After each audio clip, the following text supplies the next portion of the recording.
আসসালামু আলাইকুম, welcome everybody two Bangladesh affairs. আজকে আমরা আলোচনা করব গুরুত্বপূর্ণ সেক্টর কমান্ডারদের নাম নিয়ে। সকল সেক্টর কমান্ডারদের প্রতি সম্মান প্রদর্শন করে আজকের আলোচনা শুরু করছি। আমরা জানি যে মুক্তিযুদ্ধের সময় আতাউল গনি ওসমানী তিনি গোটা বাংলাদেশকে 11টি সেক্টরে এবং 64টি সাব সেক্টরে বিভক্ত করেন 11ই জুলাই 1971 সালে।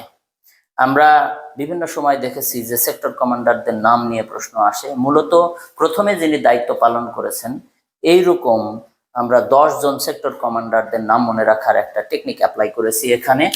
জিখাস সিমি বানু ওস্তাদ। সকল সেক্টর কমান্ডারদের নামের প্রথমে মেজর রয়েছে একজন বাদে।